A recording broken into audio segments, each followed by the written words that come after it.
नमस्कार, जय हिंद मेरे प्यारे साथियों आज की वीडियो में हम लोग देखने वाले हैं अव्यय और निपात। अव्यय और निपात से बहुत सारे विद्यार्थियों का कमेंट था कि सर अव्यय और निपात से हम लोग का क्वेश्चन गलत हो जाते हैं क्योंकि समझ नहीं पाते हैं कि अव्यय और निपात एक ही है या अलग अलग है। ओके, और अव्यय के कितने भेद होते हैं यहाँ पर भी हम लोग को थोड़ा सा समझने में दिक्कत होती है कि अव्यय के कितने भेद होते हैं, कौन कौन से होते हैं, किस तरीके से क्वेश्चन यहाँ से पूछा जाता है। तो आइए हम लोग वीडियो को शुरू करते हैं और देख लेते हैं कि अव्यय और निपात से कहाँ से क्वेश्चन किस तरीके से पूछा जाता है। तो सबसे पहले अगर हम अव्यय की बात करें तो अव्यय शब्द आपका पहले तो एक यहीं से आपका एक क्वेश्चन बन जाता है कि अव्यय किस प्रकार का शब्द है। तो आप क्या बताएंगे कि अव्यय आपका अविकारी शब्द है। इससे पहले हम लोग पढ़े थे संज्ञा, सर्वनाम, क्रिया और विशेषण, वो चारों आपके क्या थे, विकारी शब्द थे। लेकिन जो आपका अव्यय है ये किस प्रकार का शब्द है, तो आप बताएंगे कि ये आपका अविकारी शब्द है। ओके, अव्यय जो है आपका अ प्लस व्यय से मिलकर बना है। अ प्लस किससे, व्यय से मिलकर बना है। अ मतलब क्या होता है, नहीं। व्यय मतलब कि व्यय करना, यानी कि जो व्यय नहीं हो सकता, जो व्यय नहीं हो सकता है वहीं आपका क्या कहलाता है, अव्यय कहलाता है। ओके, अभी इसको हम लोग डिटेल देखने वाले हैं। तो सबसे पहले तो हम बता दें कि जो आपका अव्यय है ये 4 प्रकार का होता है। कितना, 4 प्रकार का होता है। कौन कौन, तो पहला है आपका संबंध बोधक अव्यय, ठीक है। दूसरा आपका समुच्चय बोधक अव्यय, तीसरा आपका क्रिया विशेषण अव्यय और चौथा है आपका विस्मयादि बोधक अव्यय। ये चीज़ हो गया। इसके बारे में हम लोग डिटेल एक एक कर पढ़ने वाले हैं। तो सबसे पहले तो हम अव्यय की परिभाषा देख लेते हैं कि अव्यय की परिभाषा क्या होती है। तो अव्यय की अगर हम परिभाषा की बात करें, यहाँ पर हम लोग अव्यय पढ़ रहे हैं, ठीक है।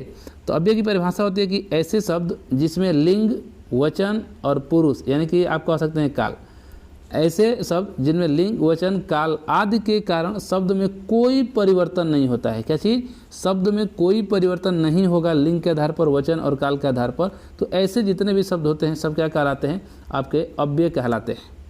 और इसको नोट में लिख सकते हैं कि ये सदैव अपरिवर्तित एवं अविकारी शब्द होते हैं। जैसे कि हमने पहले ही बता दिया कि ये आपके अविकारी शब्द होते हैं, या ये कह सकते हैं ये अपरिवर्तित शब्द होते हैं जिसको हम परिवर्तन नहीं कर सकते हैं, जिसको हम बदल नहीं सकते हैं। जैसे में देख लेते हैं, जैसे में आपका है आज, क्या है, आज, सामने, और, अथवा, की, शीघ्रता, निरंतर, वहाँ, यहाँ, कल, परसों आदि, ये शब्द क्या हैं, ये सब आपके अव्यय शब्द हैं। ओके, एग्जाम्पल देख लेते हैं। जैसे में, जैसे कि है आपका कि लड़का कल जाएगा, क्या है, लड़का कल जाएगा। ओके, इसी को हम चेंज कर देते हैं। तो लड़का के स्थान पर क्या कर देते हैं, लड़के कर देते हैं। लड़के कल, उसी तरीके से जाएगा के स्थान पर क्या करेंगे, तो अब जाएंगे हो जाए। जैसे लड़का कल जाएगा एक वचन था, अगर हम उसको बहुवचन बनाते हैं तो लड़के कल जाएंगे। तो अब यहाँ पर एक चीज़ गौर कीजिएगा, लड़का भी आपका बदल गया है, ठीक है, ये भी बदल गया, लड़का बदल गया ना, लड़का से लड़के हो गया। जाएगा से क्या हो गया, जाएंगे हो गया, ये भी आपका बदल गया। लेकिन ये जो कल है, ये कल जो पहले था वही अभी भी है। दोनों में कोई अंतर है, कोई अंतर नहीं है। तो ऐसे जितने भी शब्द आते हैं यही आपके क्या कहलाते हैं, अव्यय शब्द कहलाते हैं। बात समझ में आ गया ना। चलिए आगे हम लोग देख लेते हैं। अब अगर अव्यय की बात करें तो हमने बता ही दिया कि अव्यय आपके 4 प्रकार के होते हैं। कौन कौन से होते हैं, तो संबंध बोधक अव्यय, समुच्चय बोधक अव्यय, क्रिया विशेषण अव्यय और चौथा है आपका विस्मयादि बोधक अव्यय। अब इसमें हम एक एक करके पढ़ने वाले हैं कि सबसे पहले हम लोग देखेंगे संबंध बोधक अव्यय। तो संबंध बोधक अव्यय की अगर हम बात करें तो संबंध बोधक अव्यय होता है क्या, तो देखिए संबंध बोधक अव्यय वे अविकारी शब्द हैं जो संज्ञा या सर्वनाम के बाद, ध्यान दीजिएगा, जो संबंध बोधक अव्यय है ये संज्ञा या सर्वनाम के बाद प्रयुक्त होकर वाक्य के अन्य संज्ञा या सर्वनाम के साथ संयोग का बोध कराते हैं। मतलब क्या है, ये जो है, जो संबंध बोधक अव्यय हैं ये अविकारी शब्द हैं, ये तो सबको पता है। ये संज्ञा और सर्वनाम के बाद प्रयुक्त होंगे, यानी कोई ना कोई संज्ञा सर्वनाम आएगा उसके बाद प्रयुक्त होंगे। ओके, और उसके बाद से अन्य दूसरा कोई संज्ञा और सर्वनाम के साथ ये लोग क्या करेंगे, संयोग बनाएंगे, और संयोग बनाकर क्या करेंगे, संबंध बनाएंगे। उन्हीं को हम क्या कहेंगे, संबंध बोधक अव्यय कहते हैं। जैसे एग्जाम्पल से समझिए, समझ में आ जाएगा। और जैसे आपका यही होते हैं, इसको नोट में ध्यान रखिएगा कौन कौन होते हैं। जैसे के साथ, के सामने, के चारों ओर, के निकट, के भीतर, के पीछे इत्यादि, ये सब क्या हैं, ये सब संबंध बोधक अव्यय के एग्जाम्पल हैं। ओके, अगर हम उदाहरण की बात करें तो देखिए, विद्यालय के सामने बगीचा है। तो ये बताइए, ये विद्यालय आपका और ये बगीचा, ये दोनों के बीच क्या आ गया, के सामने आया कि नहीं आया। तो यही आपके जो यहाँ पर परिभाषा का आ रहा था, समझिए कि परिभाषा में क्या था कि संबंध बोधक जो वे अभिकारी शब्द होते हैं जो संज्ञा या सर्वनाम, यहाँ पर विद्यालय क्या है, संज्ञा है कि नहीं, ये बताइए, बगीचा क्या है, संज्ञा है कि नहीं। तो वो अभिकारी शब्द जो संज्ञा सर्वनाम के बाद, देखिए इसके बाद से ये संज्ञा है, इसके बाद से इसके बाद आ रहा है ना, तो इसके बाद प्रयुक्त होकर किसी संज्ञा या सर्वनाम के साथ संयोग बनाएगा। तो ये बताइए, ये भी संज्ञा है, ये भी संज्ञा, दोनों के बीच आया है क्या, के सामने।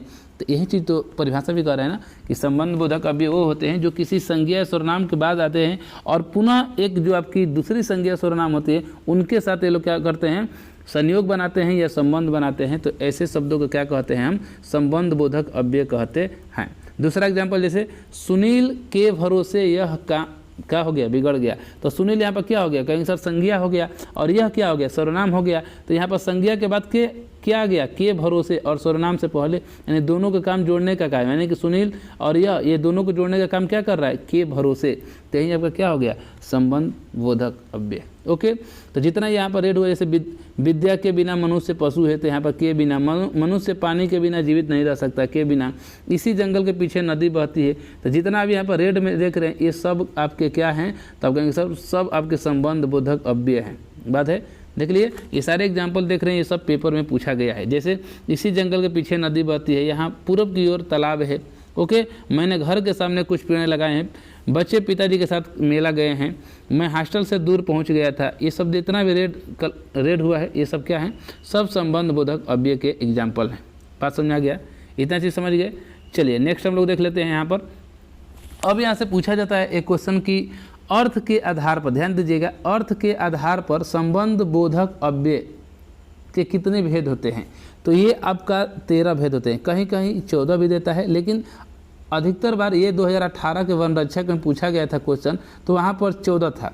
लेकिन उससे पहले आपका उत्तर प्रदेश पुलिस का जो कंप्यूटर ऑपरेटर का पेपर होता है उसमें भी सेम यही क्वेश्चन आया था, तो वहाँ पर 13 दिया था। या कई जगह अगर कहा जाए कि कई बार पेपर अलग अलग विभिन्न प्रतियोगी परीक्षाओं में पूछा गया है, तो अधिकतर इसका जो आंसर सही हुआ है वो 13 भेद पर ही होता है, लेकिन कहीं कहीं 14 भी दिया रहता है। तो 13 नहीं दिया रहेगा तो 14 लगाएंगे, और 14 नहीं रहेगा तो 13 तो जरूर रहेगा। ओके, तो अर्थ के आधार पर अगर बात करें तो संबंध बोधक अव्यय के कितने भेद होते हैं, 13 भेद होते हैं। कौन कौन, कालवाचक, स्थानवाचक, दिशावाचक, और आपका नीचे भी और है। तो एक एक कर हम लोग देखते चलते हैं। सबसे पहले तो देखिए, अगर पहला इसमें देखा जाए तो आपका क्या होता है, कालवाचक।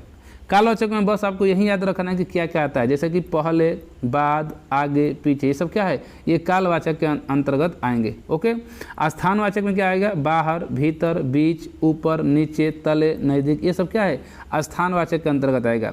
दिशावाचक में क्या होगा, निकट, पास, समीप, ओर, तरफ, सामने, ये सब क्या है, दिशावाचक के अंतर्गत आएगा। ओके, चौथे नंबर की बात करें तो चौथा नंबर में आपका आता है जरिए, सहारे, द्वारा, निमित्त, मार्फत, माध्यम। यहाँ पर लोग थोड़ा सा पूछेंगे कि मार्फत क्या होता है, तो मार्फत मतलब के द्वारा होता है। क्या होता है, के द्वारा। ठीक है, चलिए आगे देख लेते हैं। पांचवा होता है विरोधवाचक। तो विरोधवाचक में क्या होगा, उल्टे, विरोध, विरुद्ध, प्रतिकूल, विपरीत, ये सब क्या है, विरोधवाचक के अंतर्गत आएगा। वहीं आपका एक होता है व्यतिरेक। क्या होता है, व्यतिरेक, व्यतिरेक वाचक होता है। तो व्यतिरेक वाचक में अगर देखें तो सिवा, बिना, अलावा, बगैर, अतिरिक्त, ये सब क्या है, व्यतिरेक वाचक के अंतर्गत आएंगे। उद्देश्य या हेतुवाचक एक होता है, तो इसके अंतर्गत आता है वास्ते, हेतु, लिए, ये सब क्या है, उद्देश्य या हेतुवाचक है। आठवां आपका साहचर्यवाचक। तो साहचर्यवाचक में आपका क्या होगा, समेत होगा, संग होगा, साथ होगा, सहित होगा, पूर्वक होगा और स्वाधीन होगा। ओके, नौवा आपका विषयवाचक। तो विषयवाचक के अंतर्गत आता है विषय, बाबत, ठीक है, लेख, निस्वत, ये सब आता है किसके, विषयवाचक के अंतर्गत। 10वां है आपका संग्रहवाचक। तो संग्रहवाचक में आएगा समेत, भर, तक, ये सब क्या है, संग्रहवाचक है। 11 नंबर में विनिमयवाचक। तो विनिमयवाचक में क्या होगा, पलटे, बदले, जगह, एवज, ये सब क्या है, विनिमयवाचक के अंतर्गत आएंगे। 12 नंबर है सदृश्यवाचक। तो सदृश्यवाचक में क्या आएगा आपका, समान, तरह, भांति, तुल्य, सदृश्य, जैसा, ये सब क्या है, सदृश्यवाचक के अंतर्गत आएंगे। और लास्ट आपका है तुलनावाचक। तो तुलनावाचक की बात करेंगे तो अपेक्षा, ठीक है, अपेक्षा हो जाएगा, सामने हो जाएगा, यानी स्वतः हो जाएगा, ये सब क्या है, तुलनावाचक के अंतर्गत आएगा। ओके, तो ये था आपका, यानी कि पूछेगा जब भी आपसे कि अर्थ के आधार पर संबंध बोधक अव्यय के कितने भेद होते हैं, तो क्या बता देंगे आप, 13 बता देंगे। ठीक है, वहीं एक और पूछ लिया जाता है यहाँ पर कि प्रयोग की दृष्टि से संबंध बोधक अव्यय के कितने भेद होते हैं। तो आप बताइएगा कि प्रयोग के आधार पर, प्रयोग की दृष्टि से अगर संबंध बोधक अव्यय के भेद पूछता है तो क्या बताएंगे कि 3 होते हैं। कौन कौन, सविभक्ति, निर्विभक्ति और उभय विभक्ति, ये तीन आपके होते हैं संबंध बोधक अव्यय के। किसके आधार पर? प्रयोग के आधार पर। ओके, तो एक एक करके देख लेते हैं। सबसे पहले अगर हम बात करेंगे सविभक्ति की, क्या है? सविभक्ति की। तो सविभक्ति की बात करेंगे तो सविभक्ति क्या होती है? तो जो अव्यय शब्द विभक्ति के साथ संज्ञा या सर्वनाम के बाद लगते हैं उन्हें हम सविभक्ति कहते हैं। और जैसे में आपका है आगे, पीछे, समीप, आप आदि, ये सब है। यानी कहने का मतलब है कि ये क्या होंगे? संज्ञा और सर्वनाम के क्या होंगे? बाद ही लगेंगे। ओके, किसके साथ? विभक्ति के साथ। जैसे देखिए एग्जाम्पल, जैसे घर के आगे नीम का पेड़ है, घर के आगे नीम का क्या है? पेड़ है। तो यहाँ पर घर क्या हो गया? तो आप कहेंगे सर घर जो है आपका संज्ञा है। क्या है? संज्ञा है। तो आपका परिभाषा भी यही कहता है कि जो अव्यय शब्द विभक्ति के साथ संज्ञा या सर्वनाम के बाद लगते हैं, तो यहाँ पर घर से आपका संज्ञा हो गया, इसके बाद क्या लगा है? के आगे। देखिए यहाँ पर के क्या है? विभक्ति है, आगे क्या है? आपका अव्यय है। तो यहाँ पर आपका विभक्ति के साथ संज्ञा के बाद लगा हुआ है ना, ठीक है। तो ये यहाँ पर क्या के आगे क्या हो जाएगा? सविभक्ति का कार्य करेगा। अगला देख लेते हैं, उत्तर की ओर पर्वत है, तो यहाँ पर की ओर क्या हो जाएगा? सविभक्ति हो जाएगा। लक्ष्मण ने पहले किसी से युद्ध नहीं किया, तो लक्ष्मण यहाँ पर संज्ञा, इसके बाद से देखिए यहाँ पर ने विभक्ति है, उसके बाद से पहले लगा है, यानी कि ने पहले यहाँ पर क्या हो जाएगा? सविभक्ति आपका हो जाएगा। बात समझ में आ गया? दूसरा देख ले, दूसरा है आपका निर्विभक्ति। क्या है? दूसरा आपका है निर्विभक्ति। तो निर्विभक्ति क्या होता है कि जो शब्द विभक्ति के बिना, ध्यान दीजिएगा, जो शब्द विभक्ति के बिना संज्ञा के बाद प्रयोग करते हैं उन्हें हम निर्विभक्ति कहते हैं। जैसे में भर, समेत, पर्यंत, ये सब आता है। एग्जाम्पल लिखते हैं। एग्जाम्पल है कि वह जीवन पर्यंत ब्रह्मचारी रहा। तो यहाँ पर जीवन क्या हो गया? यहाँ पर देखेंगे वह है, ठीक है, वह तो सर्वनाम है, उसके बाद से जीवन आपका क्या है? संज्ञा है। संज्ञा है कि नहीं? और उसके बाद से देखिए पर्यंत आया है, तो यही आपका पर्यंत क्या है? निर्विभक्ति का काम करेगा, क्योंकि जो पर्यंत है ये आपका संज्ञा के बाद तो आया है, लेकिन ये बिना विभक्ति का आया है, तो इसलिए यहाँ पर पर्यंत क्या हो जाएगा? निर्विभक्ति का काम करेगा। जैसे वह रात तक लौट आया, तो यहाँ पर तक क्या हो जाएगा? आपका निर्विभक्ति होगा। वह बाल बच्चों समेत यहाँ आया, तो यहाँ पर जो आपका समेत हो जाएगा ये क्या होगा? निर्विभक्ति का काम करेगा। ओके, चलिए अगला देख लेते हैं। तीसरा जो आपका भेद होता है आपका उभय विभक्तिक होता है। तो नाम से लग रहा है उभय विभक्तिक, यानी कि जो अव्यय शब्द विभक्ति रहित और विभक्ति सहित, यानी विभक्ति के साथ भी विभक्ति के बिना भी दोनों प्रकार से प्रयोग में आते हैं, उन्हें हम उभय विभक्तिक कहते हैं। जैसे पत्र द्वारा सूचित करो, ये लिख सकते हैं, या इसी को थोड़ा सा देखिए ओपन करके लिखा गया है कि उसे पत्र के द्वारा सूचना भेजी गई। उसी का सेंस वही है कि पत्र द्वारा क्या करो? सूचित करो। और यहाँ पर कहा जा रहा है उसी को कि उसे पत्र के द्वारा क्या करो? सूचना भेजी गई, यानी कि उसे पत्र के द्वारा सूचना भेजी गई। दूसरा समझिए, रीति के अनुसार काम होना है, यानी कि के अनुसार यहाँ पर दिया है, और लेकिन यहाँ पत्र द्वारा सूचित, यानी कि पत्र द्वारा सूचित करो। यहाँ पर देखा जाए तो मतलब कि क्या हो रहा है? एक विभक्ति के साथ भी हो रहा है और एक विभक्ति के बिना भी हो रहा है, दोनों हो रहा है ना। तो यही होता है कि उभय विभक्ति में क्या चलता है? दोनों चलता है। जैसे आप देख सकते हैं कि पत्र द्वारा सूचित करो, और इसको फिर एक दोबारा समझाया गया है कि उसे पत्र के द्वारा सूचना भेजी गई। उस दोनों का सेंस क्या है? वही चीज होता है। ओके, तो ये आपका है उभय विभक्ति। अब अव्यय के हम लोग जो प्रकार देख रहे हैं उसमें हम लोग दूसरा देखने वाले हैं आपका समुच्चय बोधक अव्यय। क्या? समुच्चय बोधक अव्यय। तो देख लेते हैं कि समुच्चय बोधक अव्यय क्या होता है। तो जो शब्द वाक्य तथा शब्दों को जोड़ते हैं, ध्यान दीजिएगा कि जो शब्द वाक्य और शब्दों को क्या करेंगे? जोड़ने का काम करेंगे, उन्हें ही हम क्या कहेंगे? समुच्चय बोधक अव्यय कहते हैं। जैसे एग्जाम्पल समझिए, उसने बहुत समझाया लेकिन किसी ने उसकी बात नहीं मानी।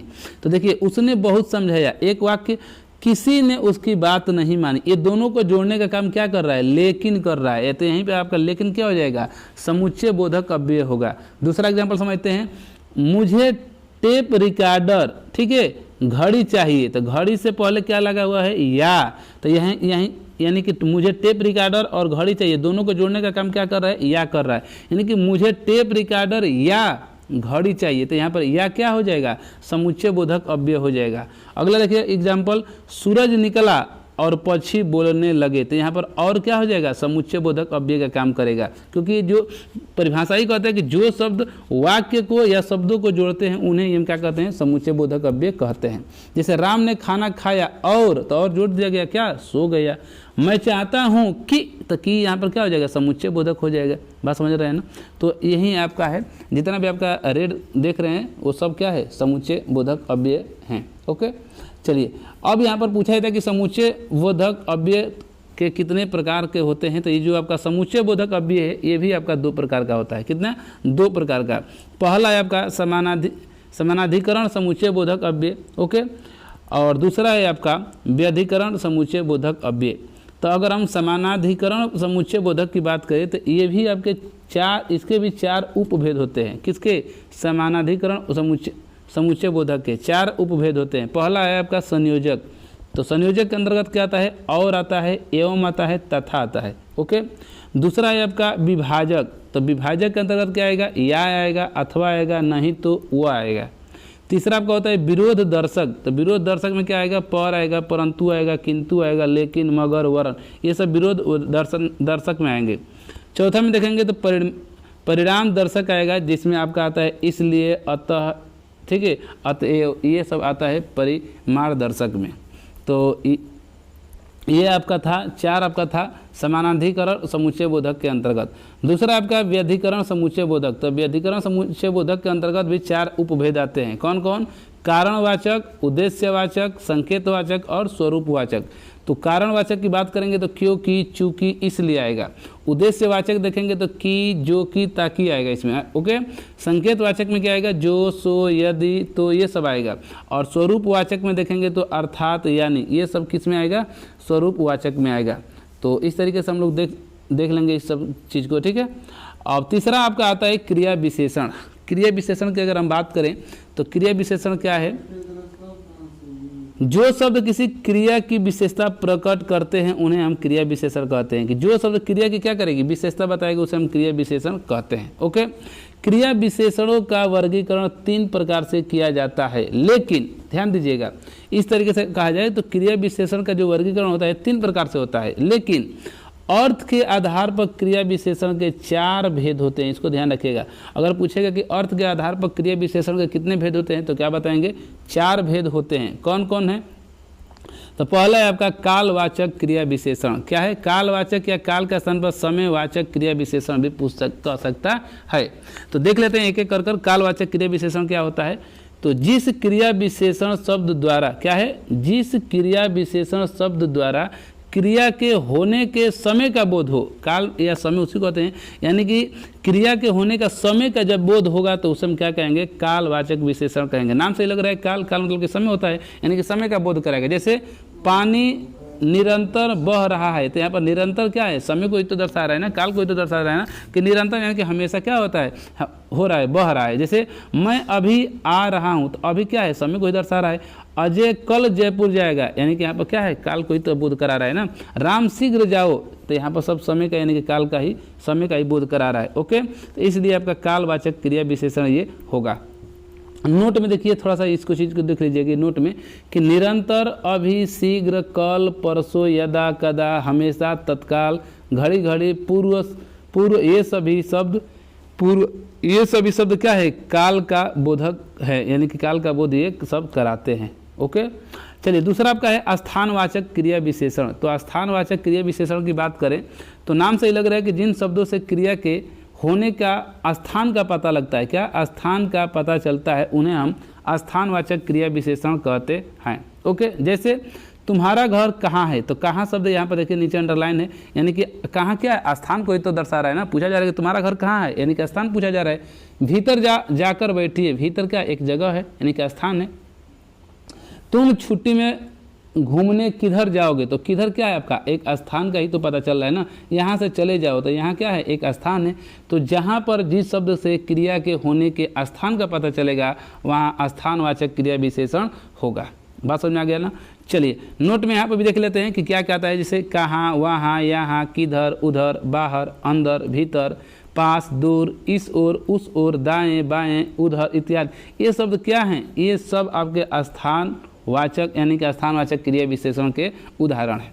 तीसरा आपका है परिमाणवाचक क्रिया विशेषण। तो परिमाणवाचक में भी लग रहा है कि परिमाण यानी कि नाप तौल की बात की जाएगी, यानी कि जिन शब्दों से क्रिया के नाप तौल अथवा परिमाण का पता चलता है उन्हें हम परिमाणवाचक क्रिया विशेषण कहते हैं। जैसे में एग्जाम्पल देखिए कि मुझे कम टॉफ़ी मिली है, तो यहाँ पर कम मात्रा को ही तो बता रहा है ना, बता रहा है कि नहीं, तो इसलिए कम यहाँ पर क्या होगा, परिमाणवाचक का होगा। वह अधिक बोलता है तो अधिक यहाँ पर क्या होगा, परिमाणवाचक क्रिया विशेषण होगा। तुम थोड़ा बोला करो तो थोड़ा यहाँ पर क्या होगा, परिमाणवाचक क्रिया विशेषण होगा। जैसे बूंद बूंद से घड़ा भरता है तो बूंद बूंद क्या होगा, यहाँ पर परिमाणवाचक क्रिया विशेषण हो जाएगा। ओके, चलिए नोट में देख लेते हैं कि क्या क्या आता है। जैसे थोड़ा, कम, न्यून, अधिक, बूंद बूंद, स्वल्प, ठीक है, स्वल्प, केवल, प्रायः, सर्वथा, बहुत, अल्प, अत्यंत, पर्याप्त, ये सब क्या हैं, ये सब आपके परिमाणवाचक क्रिया विशेषण के एग्जाम्पल हैं। ओके, चौथा आपका है रीतिवाचक क्रिया विशेषण। क्या है, रीतिवाचक क्रिया विशेषण। तो रीतिवाचक क्रिया विशेषण में क्या होगा, कि जिन शब्दों से क्रिया के होने की रीति या विधि का पता चलेगा। रीतिवाचक में क्या होगा, जिन शब्दों से क्रिया के होने की रीति या विधि का पता चलता है उन्हें हम रीतिवाचक क्रिया विशेषण कहते हैं। जैसे साइकिल धीरे धीरे चलती है, तो यहाँ पर धीरे धीरे क्या होगा, आप कहेंगे सर जो धीरे धीरे है ये आपके रीतिवाचक क्रिया विशेषण है। जैसे अगला है कि संभव है कि वह आए, तो संभव है यानी कि क्या है, रीतिवाचक है, यानी कि एक जल्दी जल्दी ढल रहा है, तो जल्दी जल्दी क्या हो जाएगा यहाँ पर, रीतिवाचक। जैसे अचानक आ गए, तो अचानक यहाँ पर क्या हो जाएगा, रीतिवाचक का एग्जाम्पल होगा। ओके, नोट में देख लेते हैं क्या क्या आता है रीतिवाचक के अंतर्गत। तो जल्दी जल्दी, संभव है, धीरे धीरे, धड़ाधड़, ठीक, सचमुच, झटपट, आप ही आप, ध्यानपूर्वक, अचानक, ठीक है, सचमुच, अवश्य, कदापि नहीं, यथा, ये सब क्या हैं, सब आपके रीतिवाचक क्रिया विशेषण के अंतर्गत आते हैं। ओके, अब यहाँ से पूछा जाता है कि रूप की दृष्टि से क्रिया विशेषण के कितने भेद होते हैं।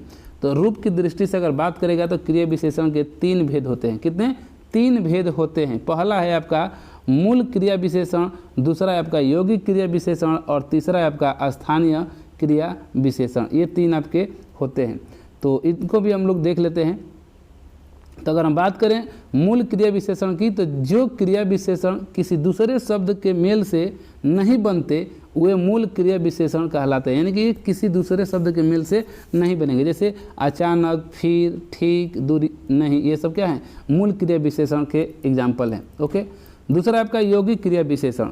तो यौगिक क्रिया विशेषण की बात करेंगे तो ऐसे क्रिया विशेषण जो किसी दूसरे शब्द में प्रत्यय या पद जोड़ने पर बनते हैं, यानी कि कोई जो ऐसा कोई क्रिया विशेषण शब्द होगा जो किसी दूसरे शब्द में प्रत्यय या पद जोड़ने पर बनते हैं उन्हें हम यौगिक क्रिया विशेषण कहते हैं। जैसे संज्ञा, विशेषण, सर्वनाम, अव्यय, ये सब क्या हैं, यौगिक क्रिया विशेषण के अंतर्गत आएंगे। ओके, चलिए तीसरा देख लेते हैं स्थानीय क्रिया विशेषण। तो स्थानीय क्रिया विशेषण की बात करेंगे तो जो शब्द अन्य शब्द भेद में बिना किसी रूपांतर के किसी विशेष स्थान पर प्रयोग होते हैं उन्हें हम क्या कहते हैं, स्थानीय क्रिया विशेषण कहते हैं। जैसे एग्जाम्पल, तुम दौड़कर चलते हो, तुम दौड़कर चलते हो, ये क्या होगा, स्थानीय क्रिया विशेषण का एग्जाम्पल हो जाएगा। ओके, एक आपसे पूछा जाता है कि प्रयोग के आधार पर, क्या पूछा जाता है कि प्रयोग के आधार पर क्रिया विशेषण के कितने भेद होते हैं, तो क्या बताएंगे, 3 भेद होते हैं। किसके आधार पर, प्रयोग के आधार पर क्रिया विशेषण के 3 भेद होते हैं। पहला है आपका साधारण क्रिया विशेषण, दूसरा है संयोजक क्रिया विशेषण और तीसरा आपका होता है अनुबद्ध क्रिया विशेषण। तो एक एक करके देख लेते हैं। सबसे पहले आपका देखते हैं साधारण क्रिया विशेषण। तो साधारण क्रिया विशेषण की बात करेंगे तो जिनका प्रयोग वाक्य में स्वतंत्र रूप से होता है, जैसे क्या है, अब, जल्दी, कहाँ, ये सब क्या है, साधारण क्रिया विशेषण के अंतर्गत आएंगे। दूसरा है संयोजक क्रिया विशेषण। तो नाम से लग रहा है संयोजक है, यानी कि जिनका संबंध उपवाक्य से रहा हो, ठीक है, तो उन्हें हम क्या कहेंगे, संयोजक क्रिया विशेषण कहेंगे। जैसे कि जब, तब, जहाँ, वहाँ, ये सब क्या है, संयोजक क्रिया विशेषण के एग्जाम्पल हैं। जैसे में देखेंगे, जैसे जब राम जाएगा तब मोहन आएगा। अगला है कि जहाँ सभी समुद्र हैं वहाँ किसी समय जंगल था, जहाँ सभी समुद्र हैं वहाँ किसी समय क्या था, जंगल था। तो ये सब संयोजक क्रिया विशेषण के अंतर्गत आते हैं। तीसरा देख लेते हैं अनुबद्ध क्रिया विशेषण है। तो अनुबद्ध में क्या होगा कि जिनका प्रयोग किसी शब्द के साथ अवधारणा के लिए होता है, जैसे कि तो, तक, भर, भी, ये सब क्या है, अनुबंध क्रिया विशेषण के अंतर्गत आते हैं। जैसे कि आपके आने भर की देर है, आपके आने भर की, तो यहाँ पर भर क्या हो जाएगा, अनुबंध क्रिया विशेषण हो जाएगा। मैंने उसे देखा तक नहीं, तो यहाँ पर तक क्या हो जाएगा, अनुबंध क्रिया विशेषण के अंतर्गत आएगा। ओके, बहुत ही लेवल का क्वेश्चन पूछेगा तो ये सब पूछेगा, वरना आपसे केवल क्रिया विशेषण के अंतर्गत ये सब पूछ सकता है। चौथा आपका है विस्मयादिबोधक अव्यय। ठीक है, तो विस्मयादिबोधक अव्यय की बात करें तो जिनसे हर्ष का, शोक का, घृणा का आदि का भाव का बोध होता है, उन्हें हम क्या कहते हैं, विस्मयादिबोधक अव्यय कहते हैं। इनका संबंध वाक्य के किसी पद से नहीं होता है और ये पहचानने में आसान होते हैं, क्योंकि यहाँ पर विस्मयादिबोधक अव्यय का जो सिंबल है आप सभी लोग जानते हैं। जैसे में क्या है, अरे अरे, और यहाँ पर देखिए, यहाँ पर सिंबल दिया गया है विस्मयादिबोधक का, चले जाओ नहीं तो मार खाओगे, हाय वह चल बसा। ठीक है, तो देख रहे हैं, जितना भी देख रहे हैं यहाँ पर सिंबल से आप समझ में आ जाता है। जैसे जी हाँ मैं छू खलनायक हूँ, मैं हूँ खलनायक। ओके, छी कितनी गंदगी है, अजी सुनती हो, अरे राधा भाग गई, ये सब क्या है, सब आपका विस्मयादिबोधक के अंतर्गत आता है। ओके, अब यदि हम इसमें बात करें निपात की, क्या है निपात की, अगर हम बात करें तो निपात आपका एक अलग से है, तो इसको हम लोग देख लेते हैं, क्योंकि निपात में बहुत सारे विद्यार्थियों को दिक्कत होता है। तो निपात की अगर हम बात करें तो मूलतः जो निपात का प्रयोग होता है अव्यय के लिए होता है। किसके लिए, अव्यय के लिए होता है, यानी कि निपात का जो प्रयोग होगा किसके लिए होगा, अव्यय के लिए होता है। अथवा ये कह सकते हैं कि इनका कोई भी लिंग वचन नहीं होता है, निपात का कोई भी लिंग वचन नहीं होता है। निपातों का प्रयोग निश्चित शब्द या पूरे वाक्य को क्या श्रव्य भावार्थ प्रदान करने के लिए किया जाता है, या ये कह सकते हैं कि जो निपात का कार्य होता है शब्द समूह को बल प्रदान करना। बस इतना ही समझिएगा कि निपात का मतलब होता है बल प्रदान करना। क्या, बल प्रदान करना, किसी भी शब्द पर जोर देना ही क्या कहलाता है, निपात कहलाता है। जैसे में देखेंगे हम लोग, जैसे में मोहन ने ही श्याम को मारा था। देखिए, मोहन ने ही श्याम को मारा था, तो अगर यहाँ पर ही का देखा जाए तो क्या किया जा रहा है, यहाँ पर बल दिया जा रहा है ना, मोहन ने ही श्याम को मारा था। जैसे आपको चलना ही पड़ेगा, ही क्या है, ही से उस सेंटेंस पर क्या हो रहा है, बल दिया जा रहा है, प्रभाव पड़ रहा है कि नहीं, उसके समूह पर क्या पड़ रहा है, बल पड़ रहा है। जैसे रवि ने आपके ही साथ चलेगा, ही जैसे ही लग जाने से क्या हो रहा है, वहाँ पर जोर पड़ रहा है, बल पड़ रहा है। जैसे राम ही मेरे प्रिय भगवान है, राम के साथ श्याम भी जाएगा, चावल के साथ दाल भी आवश्यक है। ओके, वह शाम तक आएगा, ये सब क्या है, तक जो भी देख रहे हैं, भी, ये केवल, ये सब क्या है आपके टोटल ये निपात के अंतर्गत आते हैं। ओके, ये यहाँ पर एक देखिए एग्जाम्पल है कि केवल तुम्हारे आने से काम न चलेगा, तो इसको अपवाद में भी रखा गया है, इस चीज़ को देख लीजिएगा। तो ये होता है निपात, कोई ज़्यादा नहीं है। निपात को आपको समझना है तो समझिएगा कि निपात का मतलब होता है कि एक निश्चित शब्द या पूरे वाक्य को क्या करता है, एक श्रव्य भावार्थ प्रदान करता है, या ये कह सकते हैं कि निपात का कार्य होता है शब्द समूह को बल प्रदान करना। जिससे यहाँ पर एग्जाम्पल में हमने बताया कि जैसे मोहन ने ही श्याम को मारा था, तो यहाँ पर ही लग जाने से यहाँ पर क्या हो रहा है, जोर पड़ रहा है कि मोहन ने ही श्याम को मारा था, आपको चलना ही पड़ेगा। इस तरीके से जो भी एग्जाम्पल है, जैसे दिल्ली तक मेरी पहुँच है, तो जो भी ये सब लगते हैं निपात, उस सेंटेंस पर क्या करते हैं, बल देते हैं। ओके, तो ये था आपका निपात। तो यही था फ्रेंड्स आज की वीडियो, आपका अव्यय और निपात यहाँ समाप्त हो चुका है, और आशा करते हैं कि आप लोगों को समझ में भी भली भांति सब कुछ आ गया होगा। अगर किसी को कोई चीज़, किसी भी चीज़ में अगर दिक्कत है, ठीक है, कोई चीज़ समझ में नहीं आई हो, तो आप कमेंट के माध्यम से कमेंट करके पूछ सकते हैं, या टेलीग्राम से जुड़ जाइए, टेलीग्राम से भी आप चाहें तो मैसेज से पूछ सकते हैं। तो फिर वीडियो आज के लिए बस इतना ही रखते हैं। ओके, वीडियो आपको अच्छी लगी तो वीडियो को लाइक ज़रूर कर दीजिएगा, और चैनल पर पहली बार आए हैं, चैनल को सब्सक्राइब नहीं किए हैं, तो चैनल को सब्सक्राइब आप लोग ज़रूर कर दें। ओके, धन्यवाद।